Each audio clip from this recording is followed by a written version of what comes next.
नमस्कार साथियों, स्वागत है आपका अलवर क्लासेज के इस ऑनलाइन प्लेटफॉर्म पर। और हम बात कर रहे थे अपने राजस्थान के लोक देवताओं की, जिसमें हमने पिछली क्लास में बात की थी पाबू जी की। पाबू जी के बाद मारवाड़ के जो पंच पीर थे, इनमें गोगा जी और पाबू जी की हमने बात कर ली थी।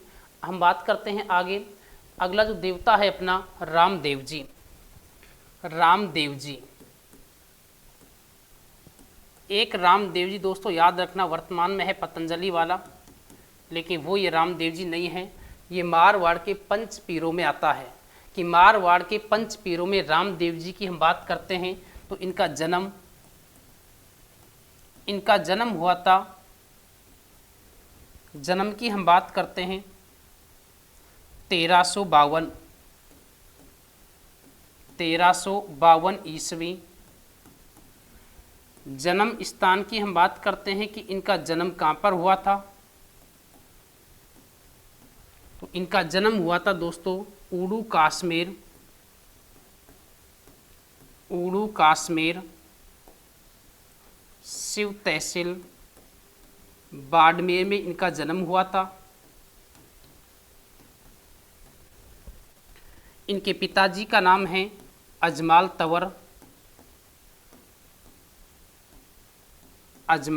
तवर। माताजी का नाम है मैना दे।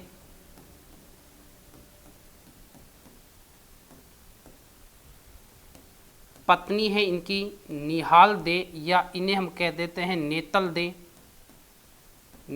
दे, निहाल दे, जो अमरकोट कहाँ पर है? पाकिस्तान। अमरकोट के दलेश सिंह की पुत्री थी। दलेश सिंह की पुत्री।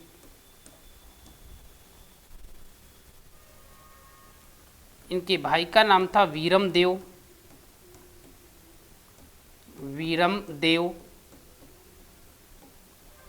जिसे बलराम का अवतार कहा जाता है। बलराम का अवतार। वीरम देव को बलराम का अवतार कहा जाता है। आगे हम बात करते हैं कि इनका जो वाहन है रेवंत, घोड़ा इनका वाहन है। इसके बाद आगे हम बात करते हैं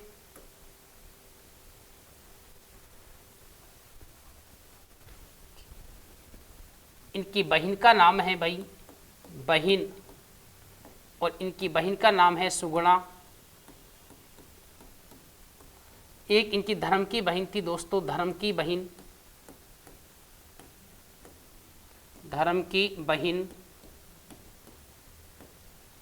डाली बाई। धर्म की बहन है इनकी डाली बाई। आगे हम बात करते हैं कि इनकी जो शिष्या तो इनकी शिष्या है, एक तो आई माता, और एक इनकी शिष्या है डाली बाई।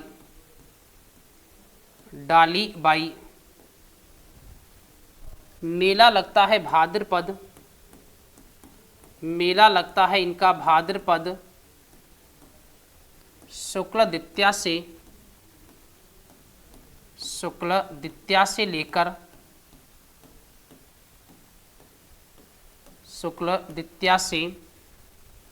भाद्रपद शुक्ल एकादशी इनका मेला लगता है। उपनाम की बात करते हैं कि इनका उपनाम क्या है। तो दोस्तों इन्हें कहते हैं कृष्ण का अवतार। इसी का नाम आता है रामसा पीर। इन्हें कहते हैं रोणे चारा धनी।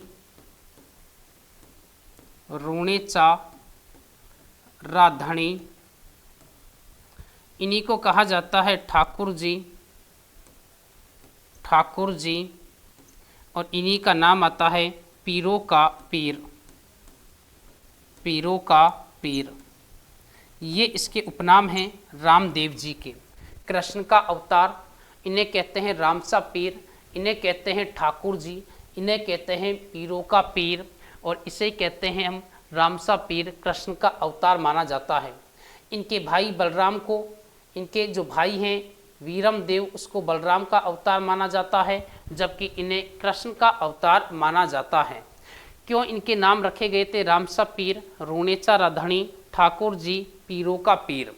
तो हम बात करते हैं एक एक उपनाम की। रामसा पीर दोस्तों, जो मुस्लिम समाज है वो इन्हें रामसा पीर के नाम से जानता है। रूणेचा राधणी हम इसलिए कहते हैं क्योंकि रामदेव जी ने रूणेचा शहर को बसाया था, इसलिए इसे हम क्या कहते हैं, रूणेचा राधणी। मालिक, धनी को आप मालिक भी कह सकते हो कि रूणेचा शहर किसने बसाया था, रामदेव जी ने बसाया था, इसलिए हम इन्हें कहते हैं रूणेचा राधणी। ठाकुर जी, स्थानीय लोग इन्हें ठाकुर जी के नाम से जानते हैं। पीरों का पीर, पीरों का पीर इसलिए कहते हैं, बताते हैं कि जो रामदेव जी है, ये रामदेव जी दोस्तों पर्चा देता था। रामदेव जी क्या देता है दोस्तों, पर्चा। तो रामदेव जी जो पर्चा देता है उन्हें हम क्या कहते हैं, चमत्कार कहते हैं। कि रामदेव जी जो पर्चा देता है उन्हें हम क्या कहते हैं, चमत्कार। तो पर्चा जब रामदेव जी देता है, पर्चा, पर्चा का अर्थ क्या है, चमत्कार। ऐसा कहा जाता है कि जब रामदेव जी अपने पर्चे देता था चमत्कार, तो मक्का मदीना में कुछ पीर थे, उनके पास जैसे ही ये खबर लगी कि रूणेचा जैसलमेर में कोई व्यक्ति है, वो लोगों को पर्चा देता है, चमत्कार देता है, तो मक्का मदीना में जो पीर थे उन्होंने सोचा कि हो सकता है कि कोई व्यक्ति पाखंडी हो या जनता को पागल बना रहा हो, क्यों ना उसकी हम परीक्षा लेते हैं। और कहते हैं कि इस रामदेव जी की परीक्षा लेने के लिए 5 पीर आते हैं। और ये 5 पीर दोस्तों कहाँ पर आते हैं, 5 पीर, ये 5 पीर रूणेचा में आते हैं। किसके पास, रामदेव जी के पास। जब रामदेव जी के पास रूणेचा में आए थे ये, तो कहते हैं कि इन 5 पीरों ने इस रामदेव जी से कहा यहाँ पर आकर रूणेचा में कि हमें भोजन कराओ, क्योंकि रामदेव जी ने जैसे कहा कि ठीक है आपको हम भोजन कराते हैं।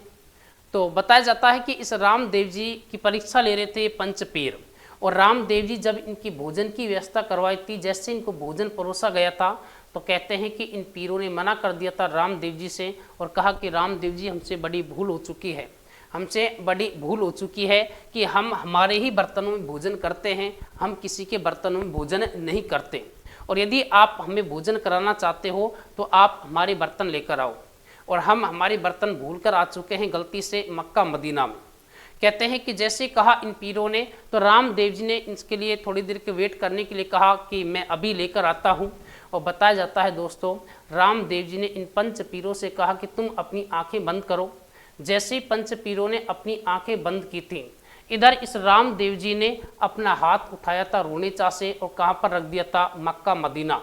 कहते हैं कि रामदेव जी ने वो बर्तन लेकर आया था, इन पीरों के सामने रखा था, और जैसे पीरों ने अपनी आंखें खोली थी दोस्तों, इधर इन पीरों ने अपने बर्तनों को पहचान लिया था। जब बर्तनों को पहचाना था तो इन पीरों ने सोच लिया था कि वास्तव में ये क्या देता है, पर्चा देता है, ये कोई पाखंडी नहीं है। और वो पीरों ने इस रामदेव से कहा कि रामदेव जी, हम मक्का मदीना के पीर हैं और हम आपकी ओनली परीक्षा लेने के लिए यहाँ पर आए हैं रूणेचा में। हमने सुना है आपके बारे में कि आप पर्चा देते थे, इसलिए हमें लगा कि तुम कहीं पाखंडी तो ना हो। जैसे उन्होंने कहा, उन पीरों ने रामदेव जी से कि, और रामदेव जी ने से कहा उन्होंने कि हम तो ओनली क्या हैं, पीर हैं, हम तो क्या हैं, पीर हैं, लेकिन आप तो वास्तव में ही क्या निकले थे, पीरों के भी पीर। ये उपनाम किसने दिया था, 5 पीरों ने दिया था। किसको, रामदेव जी को। तो याद रखना दोस्तों कि जो मक्का मदीना से 5 पीर आए थे, उनके बर्तन लेकर कौन आया था, रामदेव जी। इसलिए इनका नाम क्या रख दिया था, 5 पीरों का, उनकी पीरों का पीर। कि पीरों का पीर कौन है, रामदेव जी। आगे हम बात करते हैं कि यहाँ से कई बार प्रश्न आया हुआ है रामदेव जी की शब्दावली को लेकर। रामदेव जी की जो शब्दावली है, इस रामदेव जी की शब्दावली को लेकर कई बार यहाँ से प्रश्न आया हुआ है। बात करते हैं कि रामदेव जी की जो शब्दावली है, रामदेव जी की शब्दावली, शब्दावली कौन कौन सी शब्दावली है इसकी, इधर हम बात करते हैं, एक तो है पर्चा, पर्चा। आगे हम बात करते हैं यहाँ पर नेजा, जात्रु, रिखिया,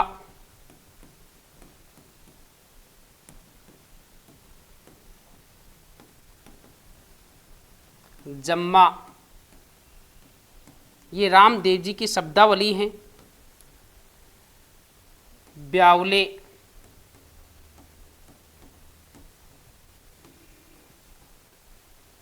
पगले,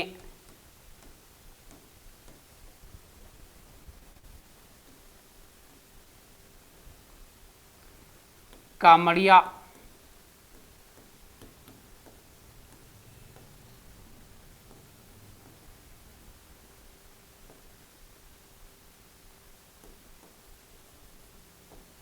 भांबी,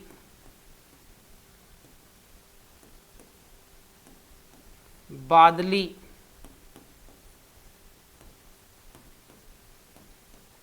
तेरह ताली,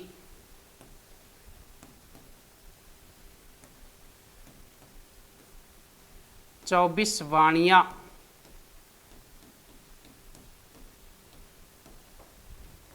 ये दोस्तों रामदेव जी की क्या है, शब्दावली है।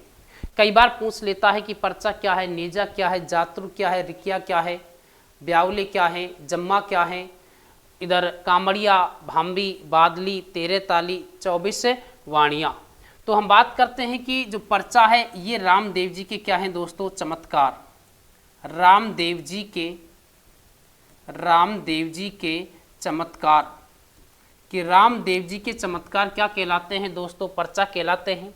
नेजा किससे कहते हैं, तो रामदेव जी की जो 5 रंगों की ध्वजा है, 5 रंगों की ध्वजा, इस 5 रंगों की ध्वजा को क्या कहते हैं, नेजा कहते हैं।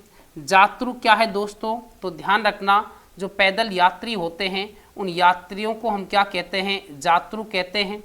रिख्या क्या है, तो स्पेशल मेघवाल जाति, मेघवाल जाति, मेघवाल जाति के जो भक्त होते हैं, मेघवाल जाति के भक्तों को हम क्या कहते हैं, रिख्या कहते हैं। जम्मा क्या है, तो दोस्तों रात्रि जागरण, रामदेव जी के जो रात्रि जागरण होते हैं उन जागरणों को क्या कहते हैं, जम्मा कहते हैं। ब्यावले क्या है, तो रामदेव जी के भजनों को क्या कहते हैं, ब्यावले कहते हैं।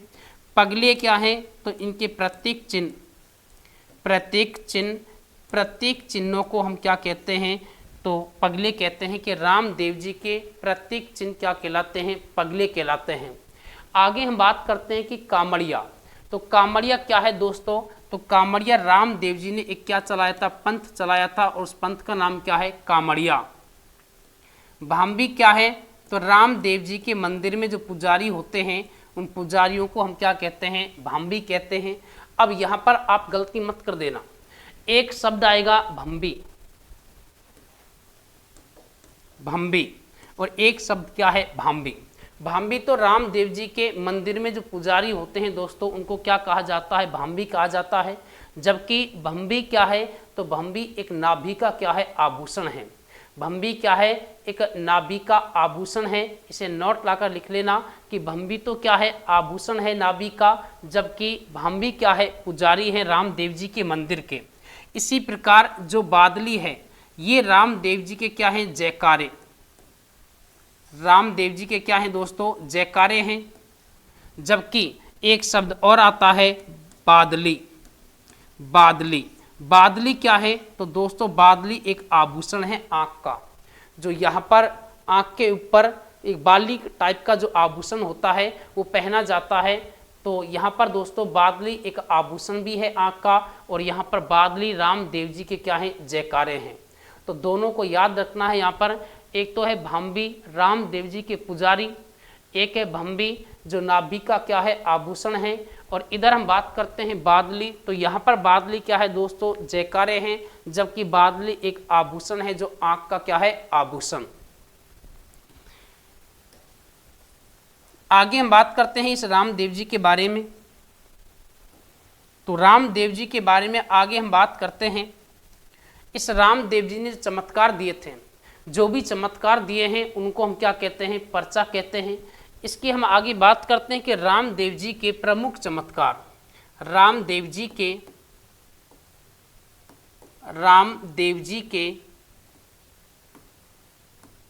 प्रमुख चमत्कार। रामदेव जी ने प्रमुख चमत्कार कौन कौन से दिए थे दोस्तों अब तक? हो सकता है कि अब की बार ऐसा प्रश्न पूछ भी लिया जाए, क्योंकि वर्तमान में प्रश्न जो आ रहे हैं वो सत्य असत्य के आ रहे हैं, और ऐसे प्रश्न, ऐसी लैंग्वेज हम तभी यानी कि इनका आंसर दे सकते हैं जब हमें उसके बारे में सब कुछ पता हो।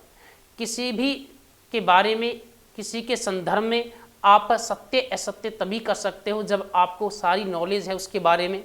तो यहाँ पर हम बात करते हैं कि रामदेव जी के प्रमुख चमत्कार। रामदेव जी ने कौन कौन से चमत्कार दिए थे? तो पहला चमत्कार हम बात करते हैं कि ये 5 पीरों के मक्का मदीना से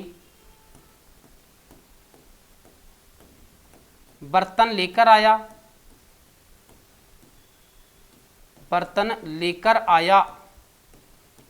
पहला चमत्कार है इसका। आगे हम बात करते हैं कि इन्होंने और कौन सा चमत्कार दिया था। तो दोस्तों याद रखना, बोहता सेठ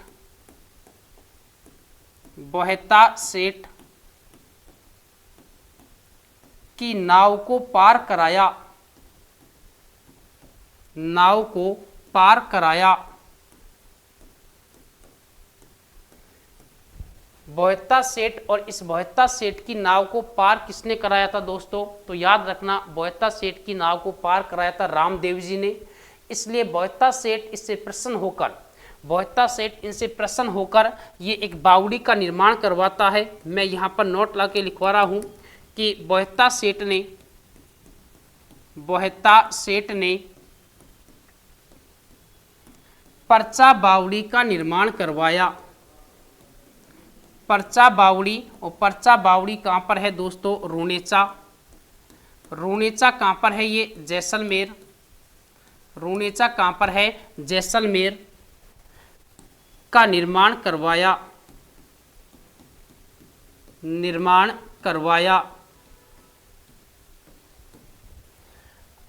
आगे हम बात करते हैं कि इसके और कौन से चमत्कार हैं। तो इसने दोस्तों कपड़े के घोड़े आकाश में उड़ाए।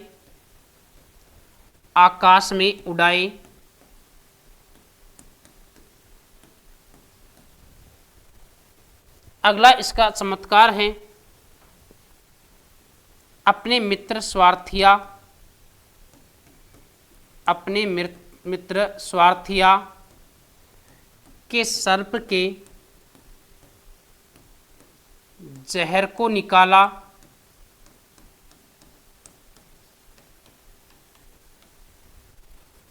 उफनते हुए दूध को शांत किया। उफनते हुए दूध को शांत किया।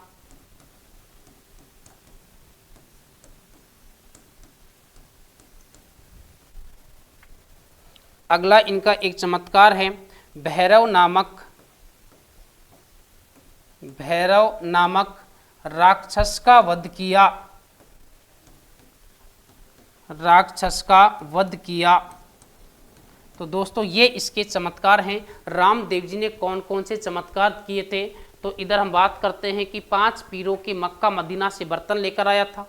इसके बाद बोहता सेठ की नाव को पार कराया था। इसलिए बोहता सेठ प्रसन्न होकर एक बावड़ी का निर्माण करवाते हैं, और उस बावड़ी का नाम क्या था?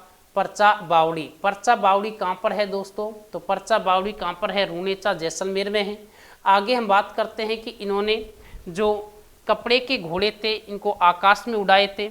स्वार्थिया के सर्प के जहर को निकाला था। उफनते हुए दूध को दोस्तों क्या किया था? शांत किया था। भैरव नामक राक्षस का क्या किया था? इन्होंने वध किया था। आगे हम बात करते हैं कि इसके बारे में कि जो रामदेव जी हैं, इस रामदेव जी के बारे में आगे हम जो बात करते हैं और आगे, तो इधर जो रामदेव जी हैं इस रामदेव जी की जो शिष्या है डालीबाई, डालीबाई, ऐसा कहा जाता है कि रामदेव जी ने जब समाधि ली थी, रामदेव जी ने समाधि ली थी, उससे एक दिन पहले इनकी शिष्या डालीबाई ने दोस्तों क्या ली थी? समाधि। और रामदेव जी की हम बात करते हैं कि इन्होंने समाधि कब ली थी, तो इन्होंने समाधि ली थी भाद्रपद शुक्ल एकादशी के दिन। रामदेव जी ने समाधि कब ली थी दोस्तों? तो रामदेव जी ने समाधि ली थी भाद्रपद शुक्ल एकादशी, शुक्ल एकादशी। जबकि शिष्या, इनकी जो शिष्या थी डालीबाई, उन्होंने जो समाधि ली थी दोस्तों वो कब ली थी? भाद्रपद शुक्ल दशमी को। एक दिन पहले क्या ली थी? समाधि ली थी। कहते हैं कि जहाँ पर इन्होंने समाधि ली थी, जहाँ पर इस डालीबाई ने समाधि ली थी, इसी के पास समाधि जो ली थी, कहते हैं कि आज भी उस डालीबाई के समाधि पर एक कंगन बना हुआ है।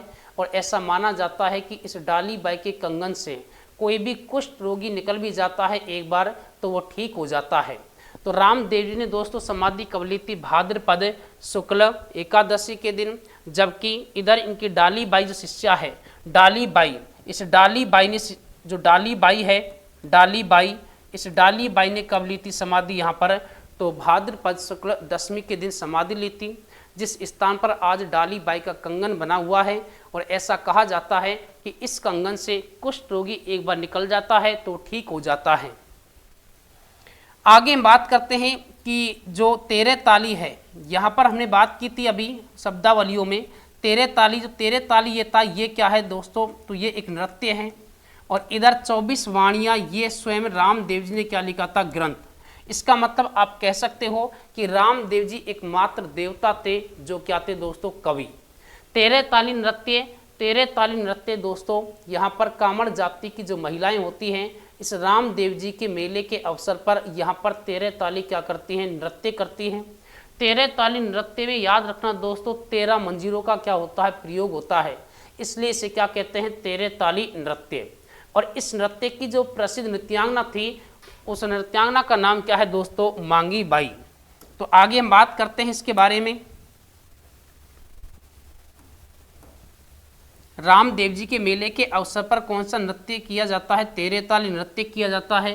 वो किसके द्वारा किया जाता है? तो कामड़ जाति की महिलाओं द्वारा किया जाता है।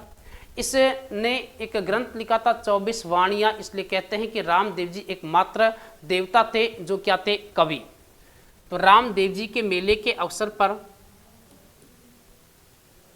रामदेव जी के मेले के अवसर पर, मेले के अवसर पर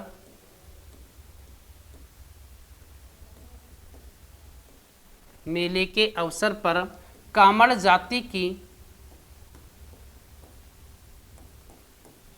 कामड़ जाति की महिलाओं द्वारा, महिलाओं द्वारा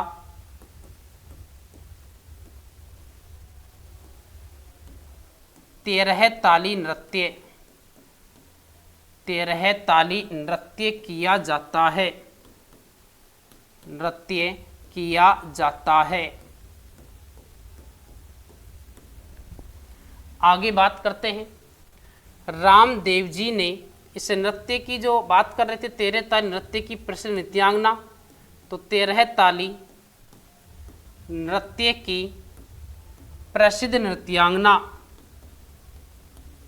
प्रसिद्ध नृत्यांगना, प्रसिद्ध नृत्यांगना दोस्तों कौन थी? तो मांगी बाई, मांगी बाई। रामदेव जी ने, रामदेव जी ने रूणेचा जैसलमेर में, रूणेचा, और रूणेचा कहाँ पर है दोस्तों? जैसलमेर, जैसलमेर में भाद्रपद, भाद्रपद शुक्ल एकादशी के दिन, भाद्रपद शुक्ल एकादशी के दिन, एकादशी को समाधि ली।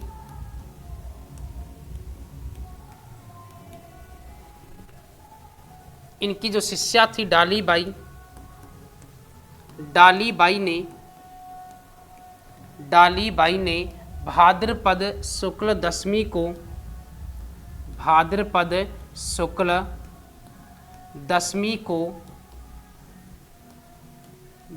को समाधि ली, जहां पर डालीबाई कंगन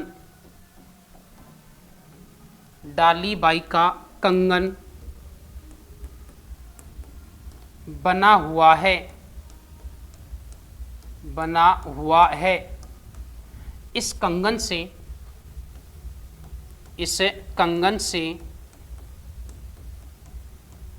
कुष्ठ रोगी निकलने पर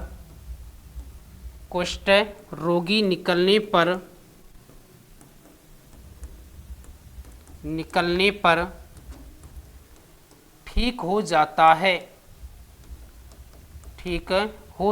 है। तो दोस्तों याद रखना कि इधर जो रामदेव जी के मेले के अवसर पर कांवड़ जाति की जो महिलाएं होती हैं वो 13 ताल नृत्य करती हैं। 13 ताल नृत्य की जो प्रसिद्ध नृत्यांगना है, तो प्रसिद्ध नृत्यांगना कौन थी दोस्तों? मांगी बाई है।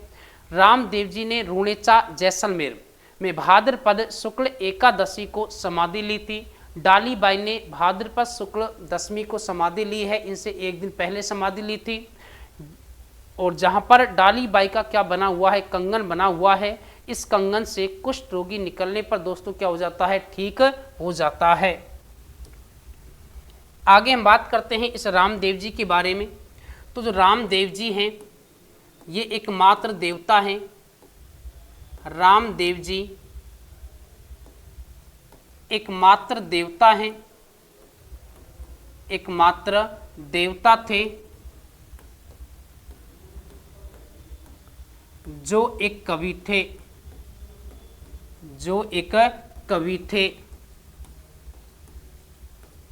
क्योंकि इन्होंने एक ग्रंथ लिखा है। और दोस्तों ग्रंथ कौन सा है? 24 वाणियां। आगे हम बात करते हैं कि जो रामदेव जी ने एक आंदोलन चलाया था दोस्तों, उस आंदोलन को हम क्या कहते हैं? शुद्धि आंदोलन। तो शुद्धि आंदोलन क्या है दोस्तों? हम बात करते हैं कि शुद्धि जो आंदोलन है, कहते हैं कि जो रामदेव जी हैं, रामदेव जी के समय यहाँ पर जो हिंदू जो लोग थे उन्होंने धर्म को बदल लिया था, मुस्लिम धर्म अपना लिया था। ऐसा कहा जाता है कि इस रामदेव जी ने जो व्यक्ति हिंदू मुस्लिम जो धर्म अपनाया था उनको इसने वापस पुनः हिंदू धर्म अपनाया था, इसलिए इसे कहते हैं शुद्धि आंदोलन। तो शुद्धि आंदोलन किसने चलाया था दोस्तों? तो रामदेव जी ने चलाया था। क्या घटना हुई थी इसमें? जो लोग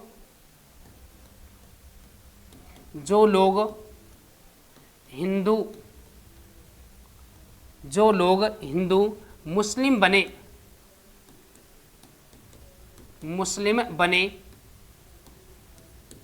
उनको रामदेव जी ने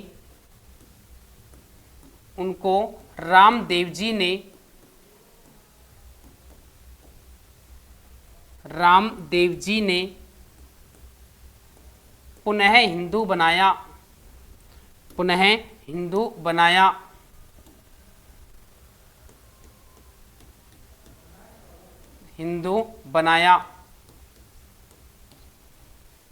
इस घटना को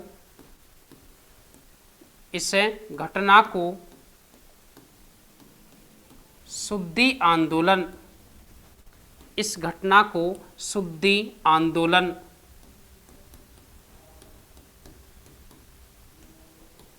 के नाम से जाना जाता है।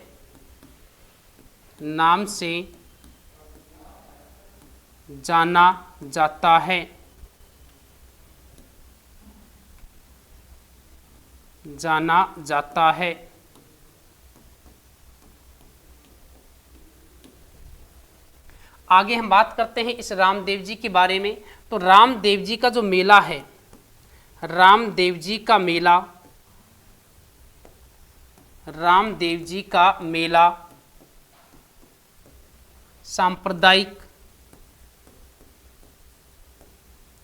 सांप्रदायिक सद्भावना का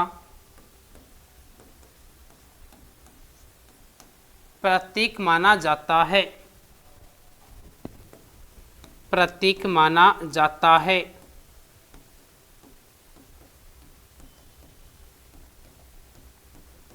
प्रतीक माना जाता है।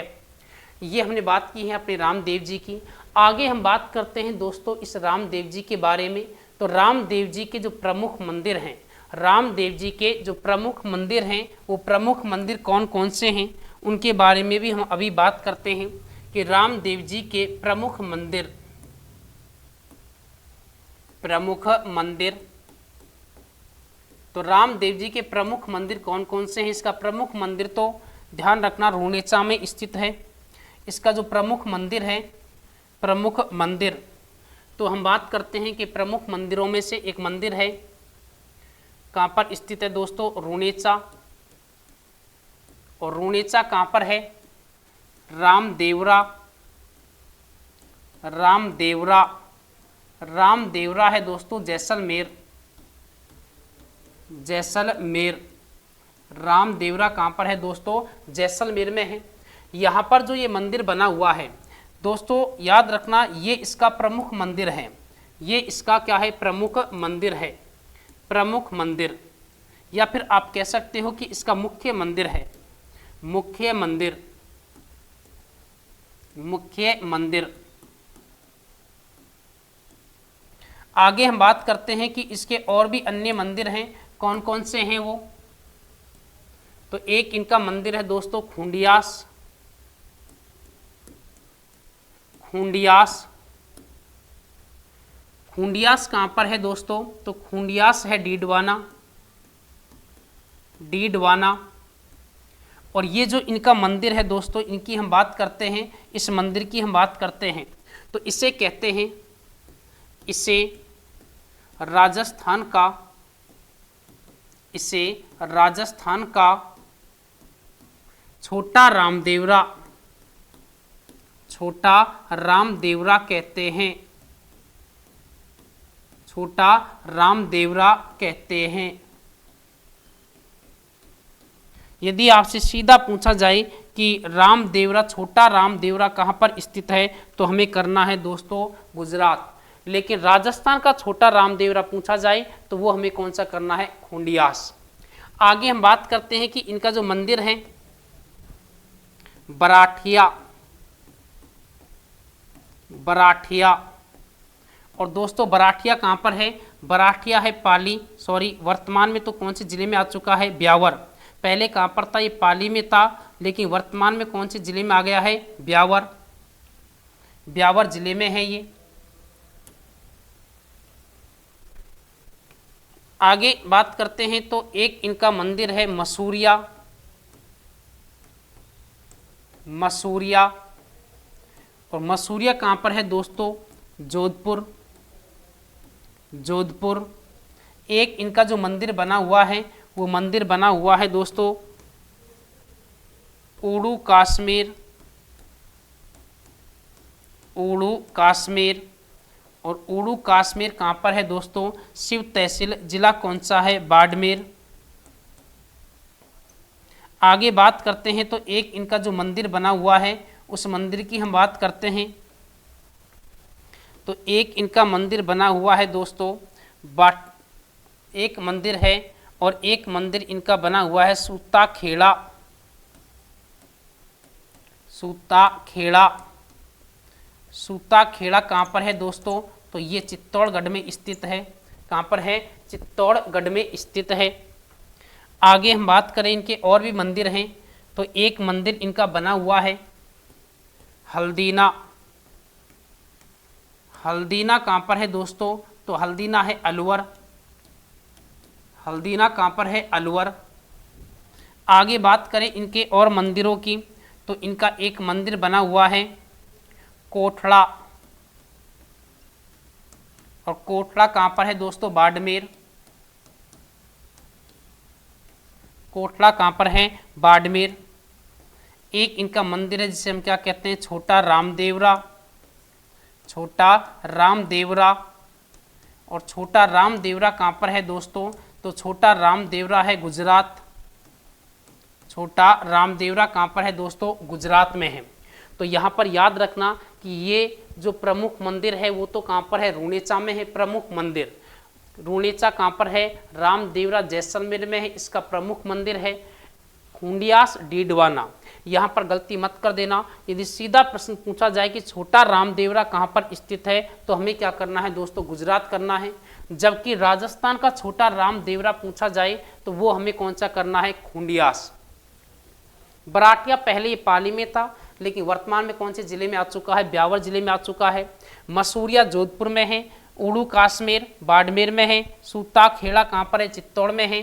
हल्दीना अलवर में बना हुआ है। और कोटला कहाँ पर है दोस्तों? बाड़मेर में है। छोटा रामदेवरा कहाँ पर है? गुजरात में है। तो यहाँ पर ये इनके क्या बने हुए हैं? मंदिर बने हुए हैं। आगे बात करते हैं तो इस रामदेव जी का जो गुरु था, रामदेव जी का गुरु, और रामदेव जी का गुरु कौन था दोस्तों? याद रखना, बालीनाथ। और इस बालीनाथ का जो मंदिर बना हुआ है, बालीनाथ का मंदिर, तो दोस्तों बालीनाथ का मंदिर कहाँ पर है? मसूरिया। और मसूरिया कहाँ पर है? जोधपुर। कि बालीनाथ, और इस बालीनाथ का जो मंदिर है, बालीनाथ, बालीनाथ का मंदिर कहाँ पर है? मसूरिया में है। ये किसके गुरु थे? तो ये रामदेव जी के गुरु थे ये। तो ये अपने रामदेव जी की हमने बात की है। आगे और बात करते हैं, इसमें 2-4 लाइन और लिख लेते हैं। चलो, जो रामदेव जी हैं, रामदेव जी के सहयोगी, रामदेव जी के सहयोगी, तो दोस्तों रामदेव जी के जो सहयोगी हैं वो सहयोगी कौन कौन से हैं? तो रामदेव जी के सहयोगी की हम बात करते हैं। एक तो है रत्ना रायका, रत्ना रायका। एक है हरजी भाटी,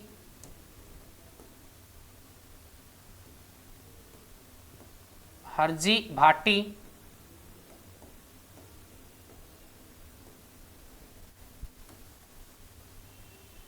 और एक का नाम है दोस्तों लक्खी बंजारा।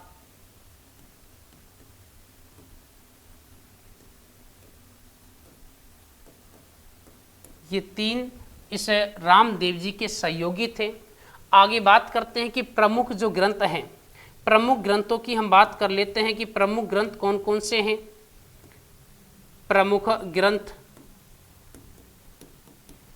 तो प्रमुख ग्रंथ है एक रामदेव जी, रामदेव जी, रामदेव जी के पर्चे, रामदेव जी के पर्चे, या फिर आप कह सकते हो कि रामदेव जी के ब्यावले। ये लिखे थे पूनम चंद,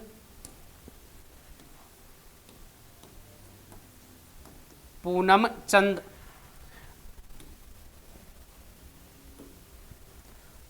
आगे हम बात करते हैं तो भादवारी महिमा, भादवारी महिमा, गौ पुराण, आगम पुराण, आगम पुराण। और ये तीनों ग्रंथ लिखे थे दोस्तों, तीनों ग्रंथ लिखे थे हरजी भाटी, हरजी भाटी। और एक ग्रंथ है स्वयं रामदेव जी ने लिखा था, और उस ग्रंथ का नाम क्या है दोस्तों? 24 वाणियाँ, 24 वाणियाँ। और 24 वाणियाँ लिखा था स्वयं रामदेव जी ने। इसलिए कहते हैं कि रामदेव जी एकमात्र देवता थे जो एक क्या थे? कवि। कि रामदेव जी एकमात्र क्या हैं? देवता हैं जो दोस्तों क्या थे? कवि थे। और ये रामदेव जी के क्या हैं दोस्तों? ग्रंथ हैं। और इससे पहले हमने बात की थी ये क्या थे? सहयोगी थे। कि रामदेव जी के सहयोगी कौन कौन है? रत्ना रायका है, हरजी भाटी है, लक्खी बंजारा है। इधर कहते हैं कि इन्होंने रामदेव जी के पर्चे ब्यावली किसने लिखे थे, पूनम चंद ने लिखे हैं। जबकि भादवारी महिमा, और जो भादवारी महिमा है इधर गौ पुराण आगम पुराण हरजी भाटी ने लिखा है। 24 वाणियाँ की बात करते हैं तो रामदेव जी स्वयं ने लिखा है ये। इधर और बात करते हैं तो जो रामदेव जी है दोस्तों, रामदेव जी की हम बात करते हैं तो मैं यहाँ पर लिखा देता हूँ कि जो रामदेव जी के मंदिर में, रामदेव जी के मंदिर में कपड़े के घोड़े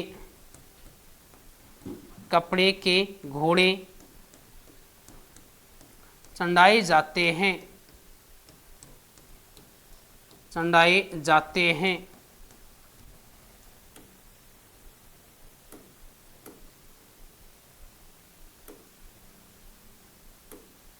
तो दोस्तों रामदेव जी जन्म 1352, जन्म स्थान उड़ू कश्मीर, ये एक सामान्य परिचय है रामदेव जी का। वाहन रेवंत हो गया है। इधर आगे हम बात करते हैं कि जो ये इनकी शब्दावली है, उपनाम कृष्ण का अवतार, रामसा पीर, रूणेचा राधणी, ठाकुर जी, पीरों का पीर। प्रमुख शब्दावली हमने पढ़ ली है। शब्दावली के बाद इस रामदेव जी के जो भी चमत्कार थे इनको याद रखना है आपको। रामदेव जी ने जो समाधि ली है, रामदेव जी ने समाधि ली है, और इधर रामदेव जी ने समाधि कहाँ पर ली थी, तो ये रूणेचा जैसलमेर में भाद्रपद शुक्ल एकादशी को समाधि ली है। जबकि इनकी जो शिष्या है डाली बाई, इन्होंने समाधि एक दिन पहले ली थी भाद्रपद शुक्ल दशमी को, जहाँ पर इसका क्या बना हुआ है, कंगन बना हुआ है, और कहा जाता है कि इस कंगन से कुष्ठ रोगी निकलने पर वो ठीक हो जाता है। आगे हमने बात की थी कि शुद्धि आंदोलन, तो शुद्धि आंदोलन किसने चलाया था, रामदेव जी ने चलाया था। प्रमुख मंदिरों की हमने बात कर ली है। प्रमुख इसके जो प्रमुख सहयोगी हैं, तो प्रमुख सहयोगी कौन कौन से थे दोस्तों, प्रमुख सहयोगी, तो प्रमुख सहयोगी कौन कौन है, रत्ना राई का, हरजी भाटी, लखी बंजारा।